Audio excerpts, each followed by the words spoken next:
Hello there, Seraphim17 once again. This is my Resident Evil 0 hard difficulty S rank no healing walkthrough.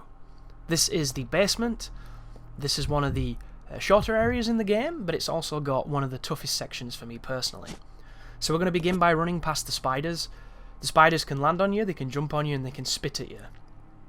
All of these actions can lead to bad things, so hopefully you can find a good path around them, get a little bit of decent RNG, and not have to bother with them at all. What I'm going to do here is I'm going to drop a quick save, because we haven't saved for quite some time, and we really want to. So now that we've done that, we've got a safety save, we've got a blanket here, we have a backup. We can now do the next sequence, we can ascertain how we want to do it, and we can hopefully have some success, because the problem we'll be facing here is that the Eliminators are going to be released, which is a fancy way of saying the monkeys, who are absolute like douchebag Anthony Pettis UFC nightmares, and you're going to see why. Well, you're not going to see why because I don't take any damage, but you would have seen why if this was just a standard playthrough, because this enemy is a dick, a true dick. The puzzle here is up, up, down, up, up. Very simple. You'll do this a lot if you have a safety save like where mine was. But this creature can be passive and crap, or it can jump off of walls and drop kick you and stun lock you and gangbang you. Like, it doesn't seem to have any set pattern. It's just either a massive bell end or super easy, and there's no middle tier here, guys, so good luck with these douches. I hate them. But the first room here is going to have one. I got screwed a little bit by the camera there, but it turns out he was like IR baboon and a little retarded, so he didn't bother me. This sequence, I'm popping into this room to pick up the shotgun shells. It means I'm going to have to kill the guy who gets up. The good news is there's a ton of bullets to my right should I need them to reinforce my count, and this is a completely optional room, but I'm really wanting to have as many shells as I can possibly get just to make the utility of the rest of the game a little simpler. So I'm going to pick up the pistol bullets now. I'm going to ignore the guy on the ground. He's actually one of the dudes who grabs your leg. He doesn't get up. You'll notice he kind of looks at you and watches where you go, and that's how you're meant to know that he's there. But ignore him and then hit this corridor. The spider here, if you go around the left hand side and then immediately hook a right on the other spider, you should do what I did then. Those spiders hit me about 4 times, just out of being in different places and landing in different spots and just getting unlucky when the camera shifted. So watch this. This is evil. I gave Billy some ink ribbons for the purpose of saving for this next part, because we have to fight a bunch of monkeys and I'm not very good at killing monkeys. And it doesn't let you, so you have to do all of this on the same save, which is a little stressful, but you should be okay. And the trick I found is to literally aim your shotgun the instant you go through the door, and then just listen out to see where they are, see what they're doing, and the moment you see one, shoot. Don't aim down, aim directly in front, and just wait for them to turn up and hit them. And if you hear that jump noise, shoot, because it means they're probably going to come and try and Josie Aldo you, and you don't want that. So I think at that point I've got all of them down, so I'm going to look forward here just to see.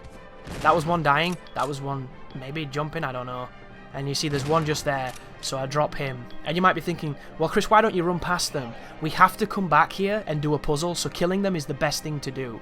And if you can do it like I just did then, all you have to do now is hit this next right, you'll hit the cutscene, and you can save, and you never have to contend with those stupid monkeys or those stupid spiders again.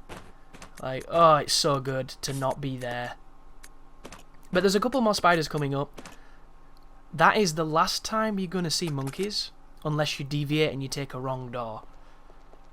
We're also going to be seeing some hunters coming up though, so that'll definitely make up in the douchebaggery. But there is an ink ribbon. Make sure to get that safety save so you've got something to back up on. If you're a great player and you're incredibly confident in your abilities, you don't need to do the saves like I'm doing, but I implore you to make this less stressful than it is. I really do. And if you're doing exactly what I'm doing here, if you're going for the S rank, you're going for the no healing, or you're going for the no damage even, and you're going on hard, then I definitely recommend, using those ink ribbons as comfortably as you feel, and push onto this door. So in this room, make sure that you hold the right analog to make Rebecca hit that door so she's not getting caught up with the spiders. You can go in the right door there if you want to. You can get a key that will open up custom parts for the handgun. I really recommend you do that because it makes the handgun more damaging and more precise. However, I got so pissed off with these hunters in this next room that I stopped doing it, and I'm not going to do it. And my issue was this: if you use acid rounds on the hunters, it's a guaranteed stun. If you use anything else, there's this weird animation cancelling, random chance bullshit that they'll just not get knocked back and stunned. And I ended up getting bullshitted, basically. So the rhythm that I'm going to do here is I'm going to open up at the very beginning with one shotgun blast to knock down the arsehole who's about to stick his fingers in me. Then I'm going to run up to the left-hand side, get my back at that wall, and whenever I see them enter the screen, I'm going to hit them with a grenade. And what will happen is the guy I shotgunned is going to eat all the explosive grenades, and then the other guy is going to eat a couple acid grenades, and that's how this is going to work. The problem, though, is at the very beginning. The moment you gain control, the hunter can decide to just slash you, and sometimes it's so quick, you can't stop it. Like, for the most, you might be able to get a shot off, but if you don't interrupt him, he's going to hit you every time, and it's a reset, which is annoying. But as soon as you get control, you must be pressing the trigger here. Make sure you're tapping L1 to get a lock on him first, and hope it's quick. So if you watch, I'm going to spin and shoot. Bang! That stops him from jumping, and then I run all the way up here, and I swap to the grenade launcher.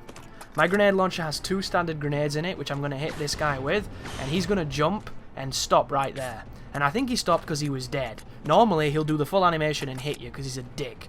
But these grenade rounds are fantastic against hunters. They will stop them regardless, and they'll make them fall down. And that is what you want. Acid rounds are my favourite ammunition in this game because they make everything flinch. They make the last boss flinch, they make them flinch. It's such a good tool. So cool. But now that those 2 hunters are dead, pick up the blue key. This is going to open up the room where we got the white bus from, next to the Centurion room. And that's what we're going to be backtracking towards. And through that doorway lies the worst gauntlet in this game. And I can't even begin to tell you guys how just disheartened and angry I got with that sequence. Because they put a leech man in a very tight corridor, and you have to go through the corridor a minimum of about 3 times. And there's just no way to dodge him. And I'm certain that somebody's done it, because this is the internet, somebody's done everything. But I couldn't do it. I'd dodge him 2 out of times, and then the 3rd time he'd hit me. You know, there were times when he'd hit me immediately, there were times when I'd have amazing runs. I could not get past him without killing him. And my problem is such. Every time you leave and re-enter, it randomizes where things are. Sometimes they're where they left off, other times they're not. There's no consistency to it. There's no way to fully control it or predict it. So there's no way to have ultimate control. And without that control, it makes such a sequence incredibly difficult. And I'm going to kill him. And what happens here, guys, is I actually lost a little bit of footage because I ended up recording in a .ts file instead of a .mp4, which is my mistake because I somehow clicked it on my capture software, but I 100% don't remember doing it. And it must have been when I leant across and tried to press it, because that's just how this works. By the way, guys, make sure you use the 2nd analog to make Rebecca follow you here, because if you don't, the spider will get her. I had her get bit by that spider when I tried to make her stay back, and it doesn't work. It was really, really bad, but what can you do? So this room is the lighter puzzle. I believe the lighter code is deer, and then it's, I think, wolf, then it's the horse, then it's the cougar, then it is the snake, and then it is the eagle. I personally think that this puzzle is a bag of shit, because that just doesn't make sense to me how that would be the, like, literal progression of deadliness, because I'm sorry, you know, I've seen dogs, I've seen a cat kill a snake. How the fuck is a snake so high? Unless you put it in the king's bed or all this bullshit descriptions that the game gives. Suffice to say, it's an incredibly arbitrary, specific puzzle that you have to do, and hopefully you can commit it to memory, which is a task I never managed to do, because I always forget the rhythm here. I always confuse the cougar and the wolf for some reason. But once you do it all correctly, it's going to open up a door, and it's going to get us our first of 3 tablets. And the tablets are going to be going in the observatory to open up the next area. So the section that I lost, because I captured it in the wrong format and converting it, you need to buy a software to convert it back to MP4, because I downloaded a free one, and it would only do it at a very tiny resolution, so it was like looking through a fucking keyhole, and I got really arsey about that. All I did is I went into the room where the clock door was on the ground floor, where I mentioned that there was a leech man that spawns in there. I went in there, I went into the bathroom, I got the petrol, I came out, I went into the opposite area where the kitchen is, went into the red motif door, got a bottle, and I made 3 Molotovs. I went back to the typewriter and I saved. That is literally all I did, but that footage is forever gone. Which is ironic, because the next hour and a half is me getting bummed and resetting against the fucking Leech Man, and that didn't get ruined, yet the bit that I needed for the walkthrough did. So that's how recording works, guys. Sometimes you just kind of get screwed. But the strat here is really simple. I'm going to enter the room where the Leech Man is, I'm going to throw 2 Molotovs at him, and then I'm going to leave. I'm going to re-enter, resetting the room, and if he immediately rushes around the corner, I'm going to leave again. But if he doesn't, I'm going to throw a Molotov, because it means he's just about to do so. Then once I've done that, I'll swap to the grenade launcher, and I'm going to fire 1 flame grenade at him, but only 1. Because that will leave me with 5, and 5 flame grenades is enough to kill the bat that's coming up, in the way that I'm going to be showing you. If you use any more, you will have to use the shotgun on the bat and risk taking damage. There is also, to my knowledge, no other way to find any other flame rounds on hard at this point, because the ammunition is that scarce. But this is the room, guys. This is when shit gets horrible. So not only is dodging those bugs I just did a lot harder than I made it look, but this guy's just the ultimate tosser. So the recovery on the Molotovs is ridiculous, and how you don't get hit after throwing the first 2, I don't know. Do not move in this room. If you do, you'll trigger another Leech guy. But that was a bad room, so I reset it. There, do you notice how he wasn't there immediately? I got a chance to throw one. Now I put on the grenade launcher, and I wait so I can point blank him. And if he starts dancing, you've done it. And the good news is he's not going to be a douche and blow up, and you're all good. So you're free now to carry on and do this area. The problem being is, getting past those 2 bugs after you do all of this can be really tricky now that you've messed up their pattern, and that's another reset, and then you have to fight him again. So this is one of the most stressful areas of this run. But all I'm going to do is I'm going to make sure that she doesn't follow me. I'm going to run past the Leech Man, grab the valve, or the vice handle, sorry, and then we're going to hit the door and get out of here, because you never have to come here again. You never have to contend with that douchebag. This corridor will be clear, so you can enter this room where the piano is. And then you can do this rather strange puzzle where you get Billy to play the piano twice. It seems like there was meant to be a really interesting puzzle here, and then they forgot to put it in. Because you play the piano, you pick up the battery, it shuts the door, and then you play the piano again. Like, it doesn't seem like that would be the solution, but it is.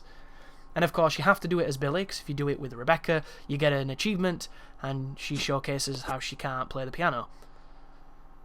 But there's the battery, there's a couple magnum rounds, the door will shut, so I immediately swap back to good old Billy and hit that piano once more.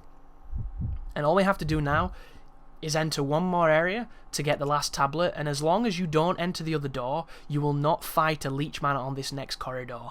Come on. Okay. You can completely avoid it. But link the characters back up and then hit this doorway.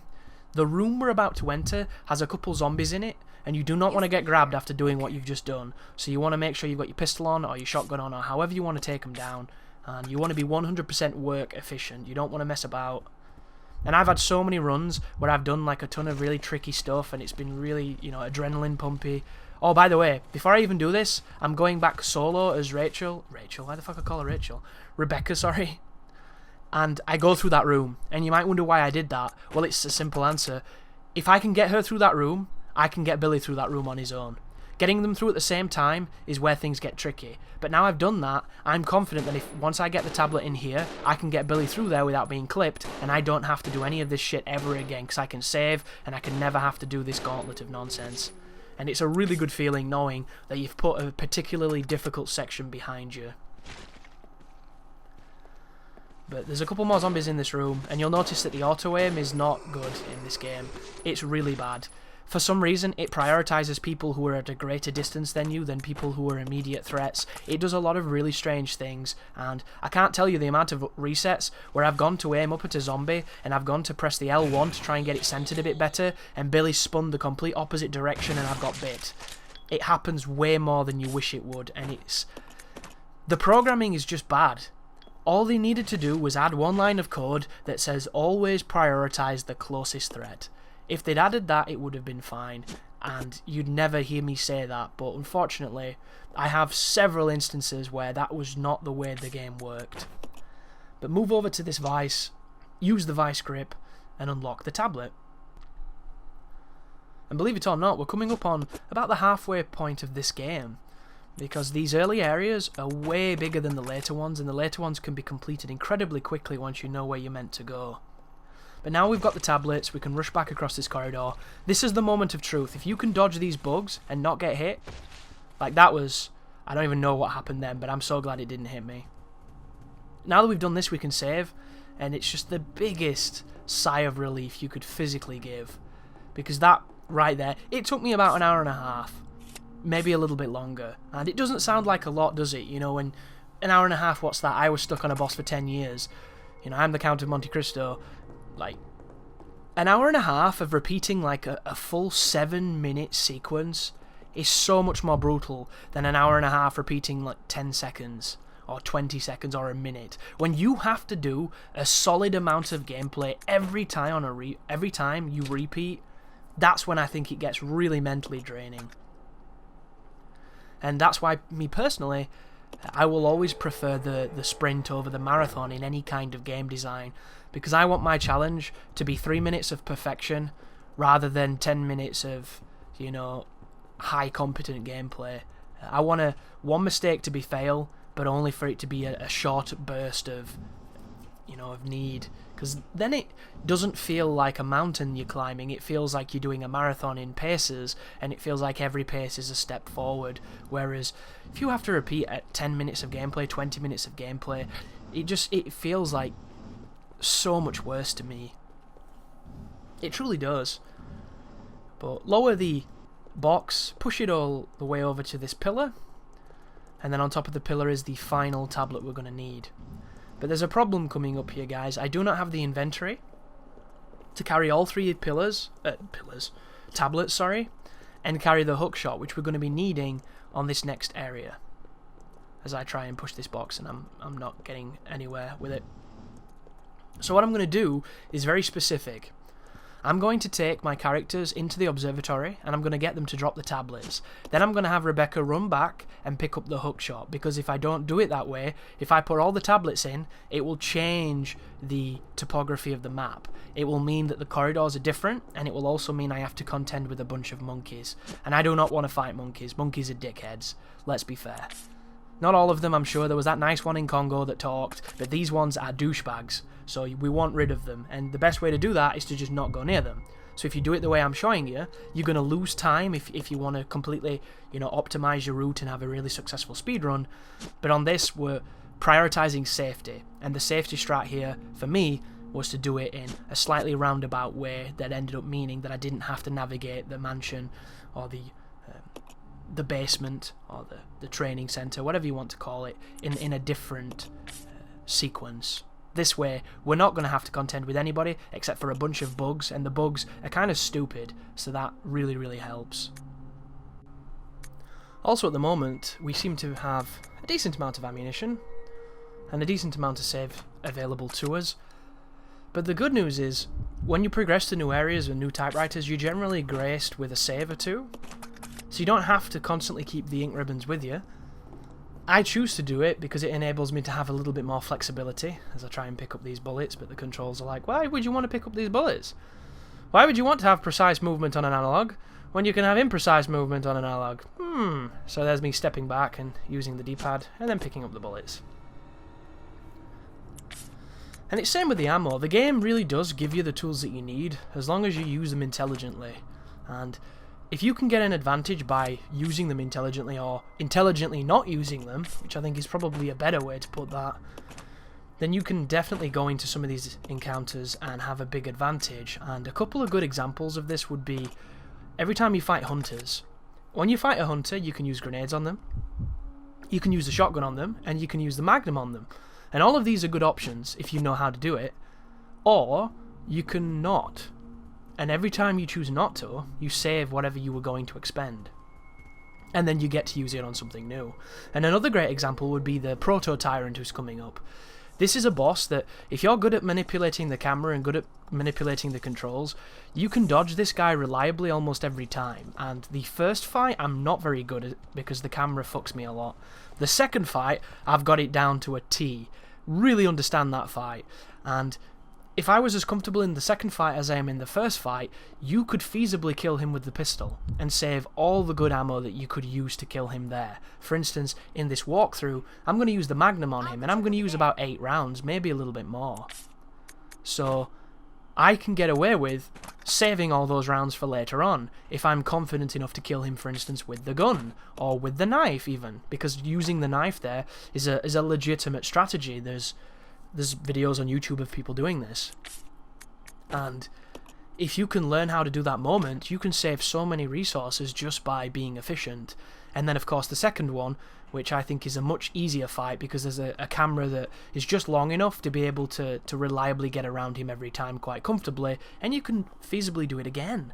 Use the knife, save your ammo. I'm going to use the shotgun on that particular instance, and it enables you to treat it in a really, really efficient manner and get maximum profit. Look at the first boss against the Scorpion. We used the knife. We saved all our guns. You could have shot that boss just as much as I stabbed it and wasted all those resources, but we found ways around it. And a lot of this game is all that. It's intelligent uses of manipulating scenarios, and I'm under no illusion that this walkthrough I'm making is not going to have all the best ways of doing all the rooms. It's just not going to have that, guys. I'm not that player. I'm not that experienced. But what it is going to give you is the things I fell on, or the things I found while I was playing, that you're hopefully going to be able to take and add to your own gameplay. You add it to the stuff that you do well, and you come up with extra strategies and new ways through areas, and it just compounds together, and it builds and it evolves, and then the strategies just keep on going up and up. But pop the final tablet on here. It's then going to show you a cutscene of the castle kind of changing a little bit and moving its crazy turret, and then that is the end of the basement, guys. So thank you very much for watching. I hope the guide is helping, and you take care now.